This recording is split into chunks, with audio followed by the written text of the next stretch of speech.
আমরা গিয়েছিলাম আমাদের এক বান্ধবীর বাড়িতে ঘুরতে।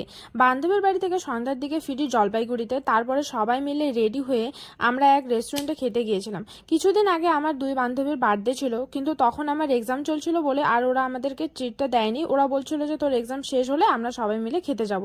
তো আমার এক্সাম শেষ হয়ে গিয়েছিল আর আমরা সবাই মিলে যেহেতু একসাথেই ছিলাম, তো আমরা কালকে গিয়েছিলাম খেতে। গিয়ে মেনু কার্ড দেখে অনেকক্ষণ কনফিউজ ছিলাম যে কি খাবার অর্ডার করব না করব। তো শেষে খাবার অর্ডার করে দিলাম।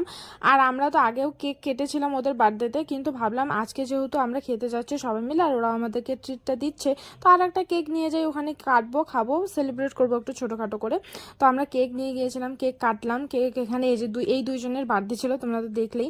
তারপরে আমরা ভাবলাম যতক্ষণে খাবারটা আসছে আমরা একটু কেকটাই খাই। তো এখানে সবাই মিলে কেক টেক খাচ্ছিলাম, গল্প করছিলাম। আর কি খাবার অর্ডার করেছিলাম, কি কি খেয়েছিলাম সেটা তোমাদের আমি পরের ভিডিওতে দেখাবো। তার সাথে এই ভিডিওগুলো আমি আপলোড করব যে বান্ধবীর বাড়িতে গিয়ে কি করলাম না করলাম, কোথায় ঘুরতে গিয়েছিলাম। তো চলো পরের ভিডিওতে দেখা হবে, টাটা।